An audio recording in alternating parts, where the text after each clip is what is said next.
And I think another big thing with those patients who have more chronic vertigo, and also to note, like a lot of people get diagnosed with vertigo, even though it's not true vertigo, right? Like they're not actually spinning, right? Or the world is not spinning. I think another thing a lot of those patients get run through is ENG testing at the ENT, where they are looking for a very, very specific type of nystagmus when they run you through the test.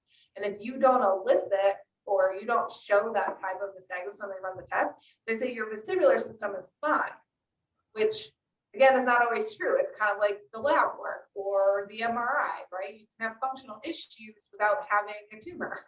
You can have vestibular issues without having nystagmus on your ENG.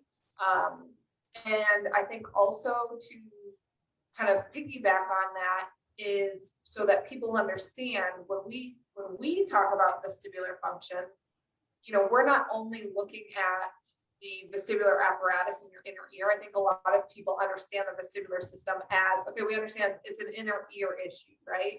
And so, you know, we're looking at the canals and the crystals, and a lot of people, especially if you've had dizziness or vertigo, you're familiar with those types of terms.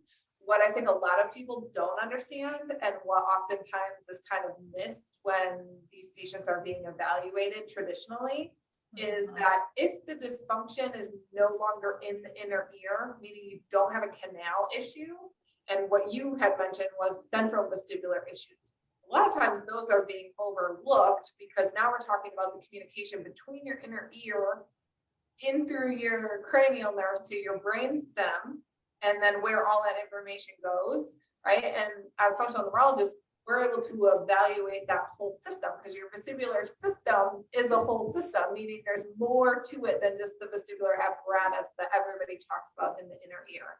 And I think a lot of dizziness patients get kind of shuffled through, and they're like, I don't feel steady.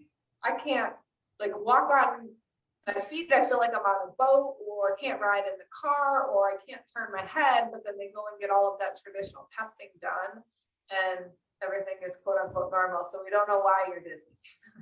Yeah. And then what? Then what do people do? Again, they're dizzy. Yeah. Yeah. Go to a functional healthcare provider. If that is happening to you, seek out someone local that might be able to look a little bit deeper. And if they can, hopefully they can help point you in a better direction for someone that may work with the type of condition that you're dealing with.